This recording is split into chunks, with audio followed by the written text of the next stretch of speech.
Hi guys! Next video na tayo. Ayan, ito na ang ating slime. It's color blue. Like my fav color. This is my fav. Ang ganda niya. Para siyang pigmented. Kasi, or may glitter kasi siya.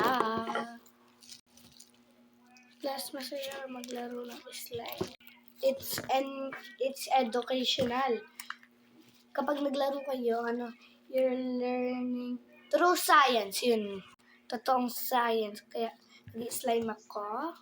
Mahilig din ako maglaro. Plus, mamaya hindi natin mag-gloves and de-decorate natin itong blue slime ko. Kaya next video na lang natin i-decorate. Dapat pala mamaya na ako nag-gloves kasi nga ako ng glitter. I forgot to. So this is my bare hand.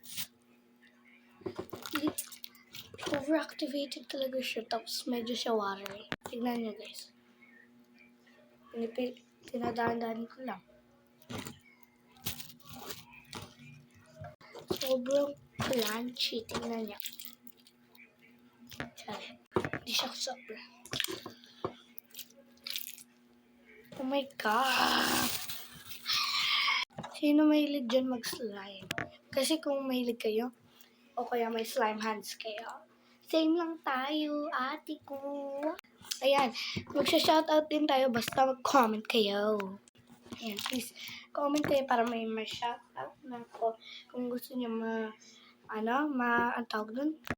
Kunya, masabi sa isang video, yun, garon. Kung gusto nyo masabi sa isang video, comment down below. Sabihin niya yung name niya plus. Sasabihin niya, ate pa shoutout ni, kunyari, name niyo, Kendra. Name ko po, Kendra. Kaya sasabihin ko, shoutout din kay Kendra Garon. Kaya bilis mag-comment na kayo. Kahit anong pangalan bro. Basta basta English or Tagalog. Kahit ano. Basta wag yung iba. Spanish, Japanese, Chinese, Korean, basta, garan. Kaya bilis, mag-comment kayo kung gusto niyo mag-shout out. Ano ba yun? Sa matagal. Yan. Who loves the color blue? Kung paborito nyo din, the same tayo. 10 to 15 minutes ko lang ito lalaroin kasi yun daw sinabi sa parad ko. Kaya yun lang guys, bye-bye.